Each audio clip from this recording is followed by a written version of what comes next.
No que tange ao processo de ensino-aprendizagem, as estratégias de ensino assumem a dimensão de conjunto de dispositivos didáticos pedagógicos para mediar a construção do conhecimento. O uso de estratégias variadas motiva o envolvimento do grupo quando permite a relação dos conhecimentos com a experiência, com a realidade profissional, com problemas e questões da área e com a necessidade dos alunos. A definição das estratégias de ensino está diretamente ligada aos objetivos de ensino. No entanto, o professor deverá considerar as possibilidades de aprendizagem dos alunos, as condições de trabalho e a infraestrutura do curso.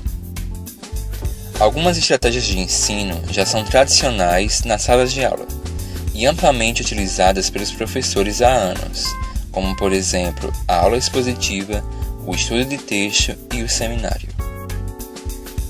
Essas estratégias são válidas e possuem seus benefícios, porém, o corpo docente vem se transformando nos últimos anos.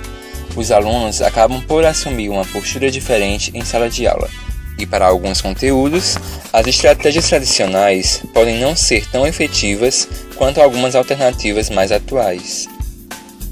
Nesse sentido, esse vídeo tem o objetivo de apresentar e ilustrar uma estratégia de ensino, que pode ser de grande valia quando empregada em um momento oportuno. Eu sou o Ítalo e junto com meu amigo Davidson vamos falar sobre a técnica de stop motion para o ensino. A história do stop motion remonta aos primórdios do cinema. O mágico e ilusionista francês Georges Méliès viu nesta arte uma ótima possibilidade para dar sequência aos seus truques misteriosos que encantavam a todos. A partir da técnica do stop motion, ele alcançou o ápice de sua carreira cinematográfica com o filme Viagem à Lua, de 1902. Outros filmes criados a partir dessa técnica são A Fuga das Galinhas, Caroline e Lego, o filme. A técnica consiste em animar o inanimado, criando a ilusão de movimento em objetos que não se movimentam sozinhos. Um dos benefícios dessa técnica de animação está na acessibilidade dos materiais para realizá-la. Não é necessário nenhum supercomputador, tampouco se exige do aluno um conhecimento profundo em animação. Os recursos necessários para realizar o stop motion são uma câmera fotográfica e um computador com um programa de edição de vídeo instalado. De posse dos materiais necessários, vamos agora a um passo a passo para a criação da nossa animação. Primeiro passo: faça um roteiro para a sua animação. Se há uma narração durante a animação, escreva todas as falas. Se sua animação não possui falas, procure descrever por meio de um encadeamento lógico como serão as cenas do início ao fim.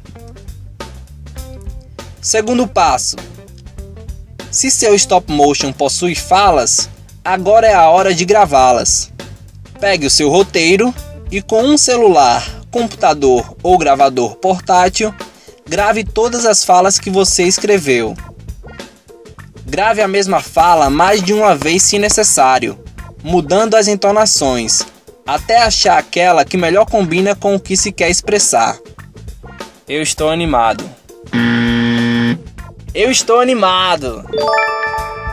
Terceiro passo: agora chegou a vez do storyboard, que é a representação das cenas em desenhos.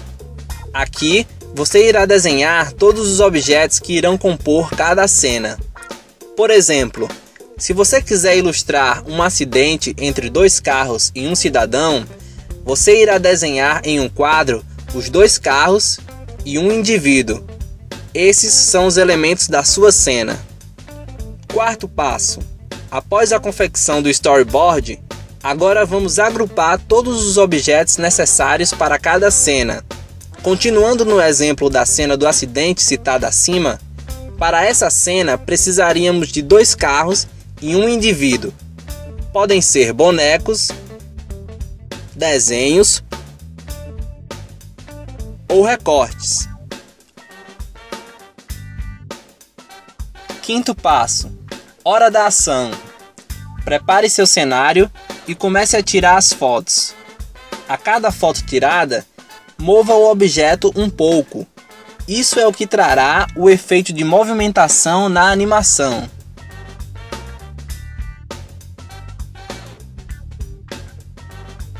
Sexto e último passo: coloque todas as fotografias em sequência no editor de vídeo.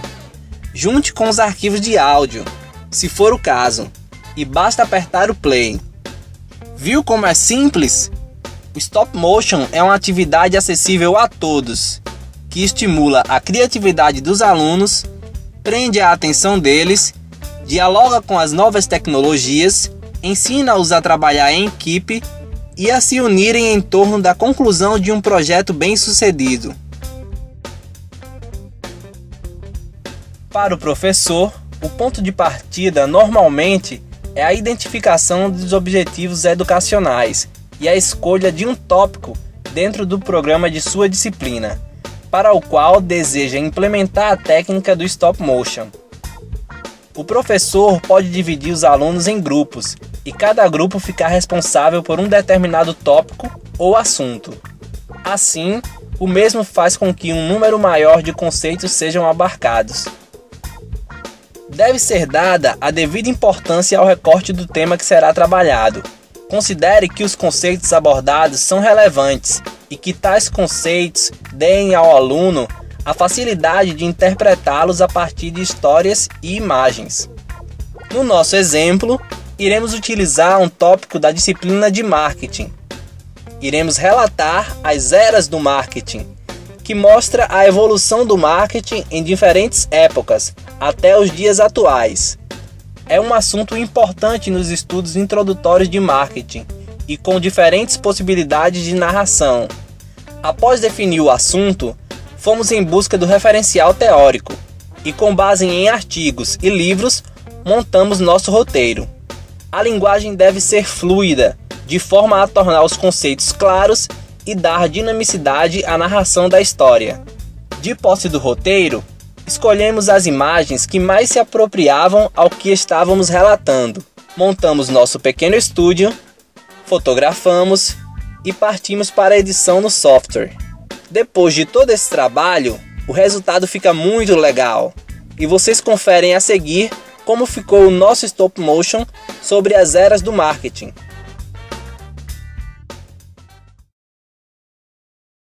Segundo a AMA, o marketing é a atividade conjunta de instituições para criar, comunicar, entregar e trocar ofertas que tenham valor para os clientes, parceiros e sociedade em geral. É uma disciplina relativamente jovem no mundo dos negócios, se comparado à economia, à contabilidade e à produção, mas que vem crescendo de forma ascendente nos últimos anos, a partir do reconhecimento da sua importância no dia a dia de pessoas e organizações. Aliás, estamos a todo momento realizando trocas, sejam elas financeiras, materiais, de serviços ou sociais. Mas como se deu a evolução do marketing? O marketing é praticado e ensinado desde a antiguidade, mas tornou-se uma disciplina acadêmica apenas no século XX. O entendimento de marketing foi dado primordialmente após a Revolução Industrial e o surgimento da produção em massa. Naquele tempo, a produção era quase artesanal, em pequena escala e mal atendia à demanda da comunidade. Os consumidores estavam ávidos por produtos. Com a Revolução Industrial, a produtividade aumentou e a preocupação do marketing era acelerar a produção massificada. A ideia predominante era de que a mercadoria se vendia por si só. Logo, a disponibilidade era um fator determinante na comercialização. Essa foi a chamada a Era da Produção, a primeira era do marketing. Muitos autores chamam também de Era do Produto, pois nesse período foi a da relativa importância às características técnicas dos produtos. As empresas acreditavam que as vendas e a satisfação do cliente dependiam da elevação das características do produto, das funções e desempenho, ou oferecendo o maior número de acessórios, mais controles, mais velocidade, materiais mais nobres e maior sofisticação. Com tanta produção, eis que surge um problema: o excesso de oferta. Com o passar dos tempos, as empresas foram percebendo que não bastava produzir em grande volume. Era preciso escoar a produção e liberar os estoques. Entrava em cena a era de vendas, que teve início no final dos anos 20. O papel do marketing nesse momento era vender, vender e vender. O bom vendedor era aquele que conseguisse vender o produto, mesmo que o cliente não precisasse dele. A propaganda surgiu nesse contexto como uma boa ferramenta de marketing. O Brasil, por exemplo, contava com a sua primeira emissora de rádio em 1923, passando a auxiliar os comerciantes na venda de seus produtos. Alguns anos se passaram e, mais precisamente na década de 50, as empresas começaram a perceber que manter o foco nas vendas a qualquer custo não era lá uma boa ideia. Até porque as estratégias agressivas de promoção e vendas oneram muito o custo do produto final e reduzem as margens de lucro. Sem falar que esse tipo de estratégia não conquista a fidelidade do consumidor, que muitas vezes não voltava a consumir os produtos do mesmo fabricante. A ideia que inquietava a cabeça dos empresários era desenvolver um relacionamento com os clientes, onde a venda é só o começo. Era a vez das empresas irem atrás do consumidor, fazendo nascer assim a era do marketing. Nessa era, o cliente se tornou o centro da atenção e passou a ser influenciado em seus hábitos de compra por um meio inovador de comunicação, que agora associava áudio e vídeo. A televisão, um dos principais meios para divulgar as mensagens dos anunciantes. Desde então, se passou a buscar um entendimento maior do mercado. Buscou-se identificar oportunidades de mercado para os produtos e serviços que os clientes desejam ou que necessitam e coordenar os recursos internos e externos de modo a entregar produtos e prestar serviços com uma margem de lucro saudável. Assim, primeiro pensa-se no mercado para depois produzir. A missão do marketing tem relação com entender e atender mercados. Muitos estudiosos dizem que nos mantemos nessa era. Outros especulam que estamos evoluindo para outras eras, como a era de marketing de relacionamento, a era do cliente e a era do marketing digital. Com mudanças cada vez mais rápidas na sociedade, não há dúvidas de que mercados e marketing operarão de acordo com os princípios bem diferentes dos primeiros anos do século XIX. Agora só nos resta perguntar: para onde vamos? Para onde estamos indo? Qual será o papel do marketing daqui a 100 anos, 10 anos, 1 ano? Essas são cenas do próximo capítulo e que você ajudará a escrever.